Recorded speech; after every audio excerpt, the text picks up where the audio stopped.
You're 19 years old. You're at your buddy's apartment. It's a Tuesday. Nothing special about it. You're not at a party. You're not in some dark alley. You're sitting on a couch you've sat on 100 times watching a show you've seen before, and your friend, not a dealer, not a bad person, just a guy you've known since middle school, pulls out a small bag of brown powder and says, "Try it once. Just once. You'll understand why people do it." You say no 3 times. He doesn't pressure you. He just does it himself, and 20 minutes later he looks more relaxed than you've ever seen another human being look in your entire life. And something in your brain goes quiet and curious at the same time. Just once. Just to know what that feels like. Just once never hurt anyone. This is what happens next. Heroin is morphine that your brain processes twice as fast. That's the whole secret. Scientists in 1898 thought they'd invented a safer alternative to morphine. They named it heroin because test patients said it made them feel heroic. Genuinely, that was the reasoning. Bayer, the aspirin people, the headache pill in your parents' medicine cabinet right now, sold it over the counter in cough syrup marketed at children. We were a spectacularly different society back then. Here's what heroin actually is chemically: diacetylmorphine. When it enters your bloodstream, it crosses the blood-brain barrier and converts back into morphine in approximately 15 seconds. Then it floods every opioid receptor in your brain simultaneously. Your brain has a reward system that evolution built over millions of years to reward survival behaviors: eating when you're hungry, sleeping when you're tired, human connection, love. It releases dopamine to make those things feel good, so you keep doing them. Heroin doesn't use that system. It doesn't even knock on the door. It kicks it off the hinges, walks in, sits down, and tells your entire neurochemistry what to do now. The dopamine release from heroin is estimated at 2 to 5 times higher than anything your brain is biologically capable of producing on its own. Not twice as good as your wedding day. Not twice as good as the best moment of your life. 2 to 5 times beyond the absolute upper limit of joy that your brain was designed to experience. Which is why every single person who has ever tried it describes it the same way. They say nothing else ever feels like anything again afterward. Everything becomes waiting. Everything becomes before and after. So you try it. First time you probably snort it. The needle comes later if it comes at all. Within 30 seconds your entire body gets warm. Not warm like a bath. Warm like every single muscle you have been unconsciously clenching since you were old enough to be anxious just releases at exactly the same time.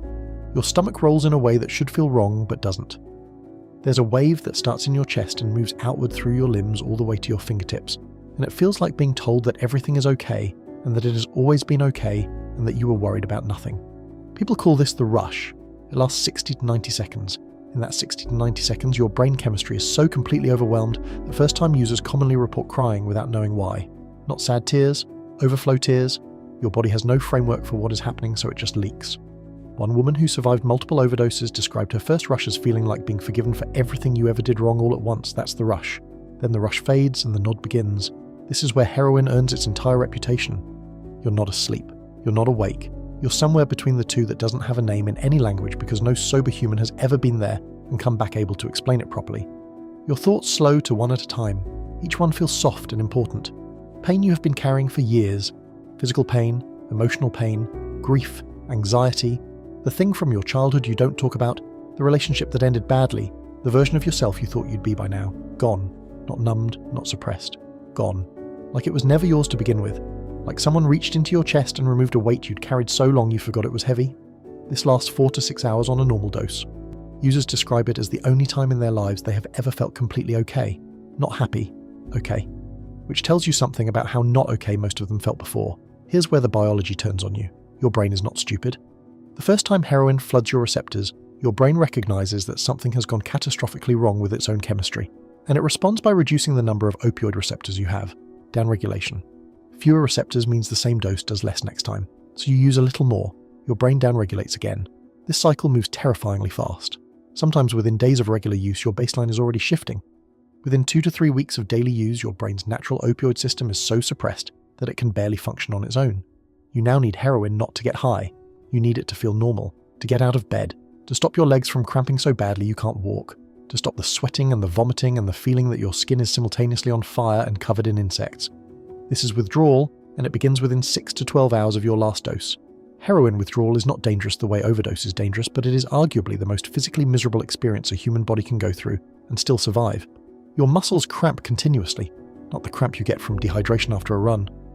Constant full-body, deep tissue cramping that makes it impossible to find a position that doesn't hurt. Your bones ache. Users describe it as feeling like your skeleton is trying to escape your body. You can't sleep even though you're exhausted because every time you close your eyes, your legs start kicking involuntarily. This is where the phrase kicking the habit comes from. It's a literal description of withdrawal. You sweat through your clothes and then you're freezing. You vomit repeatedly. You have diarrhea. Your skin becomes so sensitive that a light breeze feels like sandpaper. And underneath all of that physical misery is a psychological emptiness so complete that users describe it as the absence of the ability to feel okay ever again. Your brain's natural dopamine system is so suppressed that nothing produces any pleasure at all. Food tastes like nothing. Sunlight feels hostile. Human contact feels unbearable. This lasts 5 to 7 days for the physical symptoms. The psychological emptiness lasts months, sometimes longer. Sometimes it never fully goes away. And the only thing that fixes all of it instantly, completely, within 30 seconds, is heroin. That's the trap. That's the whole trap right there. Now here's how the overdose actually happens, and it is almost never what you think. Most heroin overdoses are not from first-time users taking too much. They happen because the supply is not consistent. Street heroin has zero quality control. One bag might be 30% pure. The next bag from the same dealer on the same day might be 80% pure. You dose based on what you're used to, and the math stops working without warning. But the most common overdose scenario, the one that kills more people than any other, is this. Someone tries to quit. They go to rehab. They go to jail. They white-knuckle it at home for a few weeks. Their tolerance drops back down to near zero. They get out. They relapse. They use their old dose. And their body, which has been clean for 3 weeks, treats that dose like a first-time user getting a veteran's amount. That's not recklessness. That's a miscalculation after trying to do the right thing. The system kills people for attempting to recover. So here's the timeline of what is happening to your body during an overdose. You use. The heroin reaches your brainstem within seconds. Your brainstem is the part of your brain that controls the functions you don't think about. Heartbeat, temperature regulation, and most importantly, your respiratory drive, the urge to breathe. Opioid receptors in your brainstem regulate that urge. At a normal dose, heroin just slows your breathing down slightly.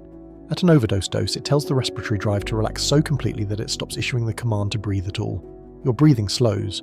12 breaths per minute becomes 8, 8 becomes 4, 4 becomes 1 every 30 seconds, 1 every minute, then nothing. Your blood oxygen starts dropping. 95% is healthy. You cross 80 and your lips turn blue. You cross 70 and your brain begins shutting down non-essential systems. You cross 60 and your heart starts to struggle. It beats faster trying to compensate, trying to push whatever oxygen is left in your blood to your brain, but there's not enough to push. The engine is revving with no fuel.